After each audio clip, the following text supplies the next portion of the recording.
Dead on arrival sa pagamutan ng isang grade 8 high school student ng Misamis Oriental Integrated School of Technology o MOIST sa Balingasag Town, Misamis Oriental. Kasunod sa naganap na pambihirang aksidente sa daan, umaga nitong Biyernes, Mayo 24. Naganap ang aksidente habang sakay ang biktima sa isang motorela papunta sa kanyang paaralan sa kasagsagan ng pagbuhos ng malakas na ulan kasabay ng malakas na hangin. Subalit biglang bumagsak ang malaking puno ng kahoy sa sinasakyan ng dalagita.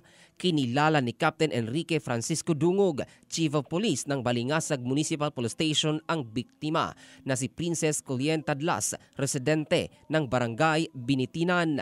Naisugod pa sa ospital ang dalagita, ngunit hindi na kinaya ng kanyang katawan ang mga tinamong mga sugat habang sugatan din ang isa pang sakay na estudyante at driver ng rela na patuloy ngayong ginagamot sa Balingasag Provincial Hospital. Napag-alamang honor student ang biktima na kukuha sana ng exam kahapon at ito ay nakatira sa kanyang lola at tiyahin mula nang mamatay ang kanyang ina dahil sa sakit na kanser noong ito'y 1 taong gulang pa lamang. Habang uuwi naman ang ama nito na mayroon na ring sariling pamilya para masilayan at makasama ang anak sa mga huling sandali nito. Ito si Jofel Candado in the heart of changing lives ng Brigada News Philippines, the Music and News Authority.